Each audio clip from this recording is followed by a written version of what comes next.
We've all been there, haven't we? Chasing that feeling, happiness, wondering if we're missing some kind of secret ingredient. Definitely. And, it turns out a guide written, believe it or not, back in 1930 might have some really relevant answers for today. Wow, 1930. So this deep dive, it's for you listening in. We're jumping into Bertrand Russell's The Conquest of Happiness. Exactly. And our mission really is to pull out the core wisdom from this, well, philosophical classic. We want to give you insights, things you can maybe use about why we're sometimes unhappy and how to find a more fulfilling life. And Bertrand Russell, I mean, a major thinker. It's just amazing how his ideas from nearly a century ago about misery still feel, well, spot on. They really do. So think of this as getting the good stuff, the key takeaways on happiness, without wading through dense philosophy. Okay, let's get straight into it then. Russell flags several big reasons for unhappiness. First one he calls Byronic unhappiness. Sounds a bit dramatic. Yeah, it does, doesn't it? But the idea is it's like this proud misery. People almost wear their unhappiness like a badge, thinking it makes them seem deep or smart. Ah, okay. Like being miserable is somehow superior. Sort of. But Russell, he saw right through that. He basically argued it's often just a cover for, other problems they haven't dealt with. Performing unhappiness, he thought, doesn't actually help. That's really insightful. So this profound sadness might not be profound at all. He mentions Mr. Crutch's modern temper, too, right?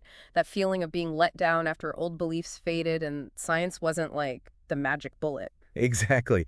And he even connects that kind of pessimism sometimes to something really concrete, like having less money. Right. Grounds it in reality, Yeah. which makes you think, how often is deep thought just worrying about the bills? It's a fair question.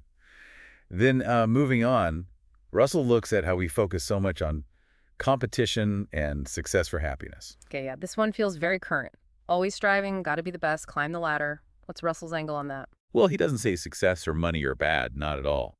They can be part of happiness. But not the only part. Precisely. That's the key. When you chase only that, you sacrifice other things, relationships, hobbies, just, peace. It makes happiness really fragile, he thought. Yeah, makes total sense, like trying to balance on one leg. Okay, what about boredom? He brings that up too, which seems almost every day. It does seem mundane, but Russell saw it as a big deal, a uniquely human thing. It comes from that gap, right, between where you are now and somewhere else you imagine being more interesting. Especially when your brain's not really doing much. Exactly. And maybe today, with constant stimulation, we actually make it worse. We avoid quiet, but maybe that quiet is where you find deeper appreciation for things. We're scared of being bored, but maybe we need a bit of it. He even says great books and lives have dull bits, like parts of the Old Testament or the lives of thinkers like Kant. Not exactly nonstop action. Right. It challenges our need for constant excitement. Maybe learning to handle, even value, the quiet times is key. Okay, next up, fatigue and worry, the energy drainers. Ah, worry. That mental loop.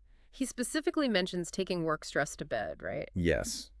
And his big idea here is mental discipline, like consciously deciding when to think about certain things. Scheduling your worries. Oh. Kind of. Yeah. To stop them spilling over into everything, especially sleep. He thought it helps you work better, sleep better, even make clearer decisions. Right, compartmentalizing. But he does say, doesn't he, that the really deep worries, the subconscious ones, they're tougher. Oh, absolutely. Yeah. Just telling yourself don't worry often isn't enough for those. And he also mentions how that nervous fatigue, just being drained, stops you enjoying anything, even good things. Yeah, that feeling of being too wiped out to even appreciate a nice moment. Okay, what's the next happiness blocker? Envy. Envy, yeah. He saw this one as particularly nasty. The green-eyed monster. Why did he think it was so bad? Well, obviously it makes the person feeling it miserable. But more than that, it makes them want to bring others down.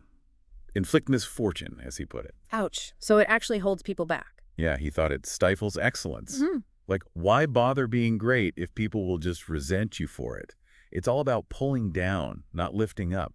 The opposite of admiration, really. That's a powerful and pretty bleak thought. Okay, then he talks about an irrational sense of sin. What's that about? This is about stuff you learned early on.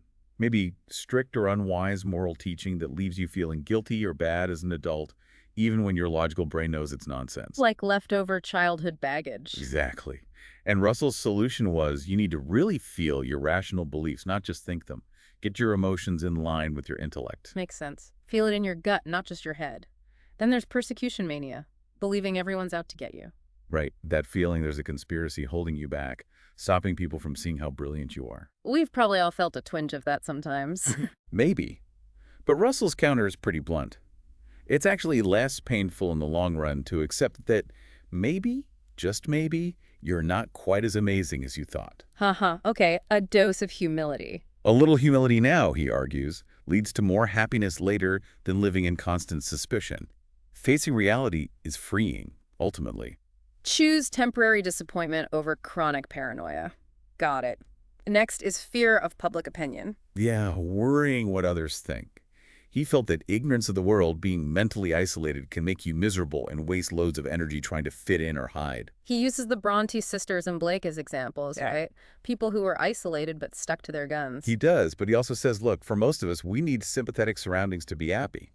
If you're talented or different in an unsupportive place, it can be really tough. You might end up hiding who you are. Which leads to the last unhappiness driver, dependence on approval. This is that need for constant applause, like performers or politicians often have.